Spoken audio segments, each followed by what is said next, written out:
কনকনে ঠান্ডার কারণে কৃষি শ্রমিক পাওয়া কঠিন হয়ে গেছে নওগাঁয়। এতে কমেছে বোরো মৌসুমের আবাদের গতি। এছাড়া কৃষি উপকরণের দাম বাড়াও দুশ্চিন্তা বাড়িয়েছে কৃষকেরা।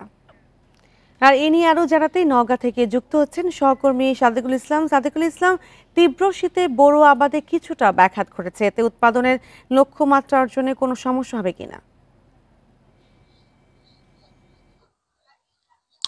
আপনি জানেন যে নওগাঁ কিন্তু দেশের অন্যতম ধান উৎপাদনকারী জেলা। আমি আপনাকে যদি শুরুতে যে বিষয়টি জানাতে চাই, যে আপনি জানেন যে আজকের পরিস্থিতি যদি বলি, আবহাওয়ার পরিস্থিতির কথা, এখানে কিন্তু সকাল থেকে কুয়াশা বৃষ্টি আকারে ঝরে পড়ছে। এখন আপনি দেখেন যে 8:30 পেরিয়ে গেছে, তারপরেও কিন্তু মাঠে মানে কৃষি শ্রমিক যারা, তারা কিন্তু কাজ করতে পারছেন না।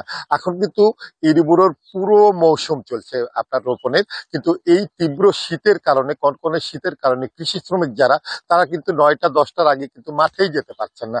আর যে কারণে কিছুটা হলেও কিন্তু এর প্রভাব পড়েছে কৃষিতে। এবং আপনার ধরেন যে এই আপনার রোপণ কাজ অনেকটাই কিন্তু বিলম্বিত হয়ে পড়ছে।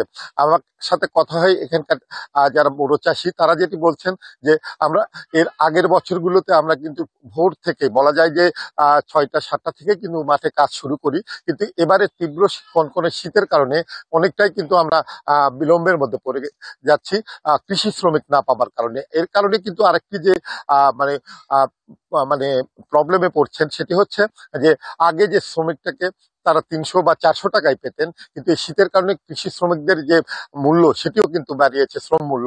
এখন কিন্তু 400 থেকে 600 টাকা, 700 টাকা দিয়ে কিন্তু কৃষি শ্রমিককে দিতে হচ্ছে। আর একটি তথ্য আপনাকে জানাবো, যে আপনি জানেন যে বরেন্দ্র বহুমুখী উন্নয়ন কর্তৃপক্ষের যে সেচ যন্ত্র, গভীর নলকূপ, এটি নিয়ে কিন্তু এটার এই অপারেটর নিয়োগ নিয়ে কিন্তু আপনার গোটা জেলাতেই অনিয়মের অভিযোগ উঠেছে। এবং এই অনিয়মের কারণে এখন পর্যন্ত অনেক জায়গাতেই আমরা লক্ষ্য করেছি যে অপারেটররা ঠিকমতো আপনার সেচ যন্ত্র চালু না করায় এখানেও কিন্তু একটা প্রভাব পড়েছে কৃষিতে। এবং পানি না পাবার কারণে অনেক জায়গাতেই কিন্তু আপনার এখনো জমি ভিজানো এবং জমি তৈরি করা, এই কাজগুলো কিন্তু বিলম্বিত হচ্ছে। আর সর্বোপরি আমি আরেকটি তথ্য দিয়ে শেষ করব।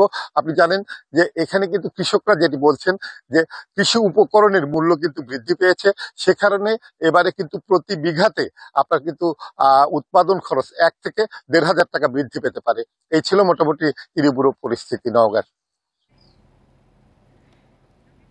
নওগাঁ থেকে যুক্ত হয়েছিলেন সহকর্মী সাদেকুল ইসলাম।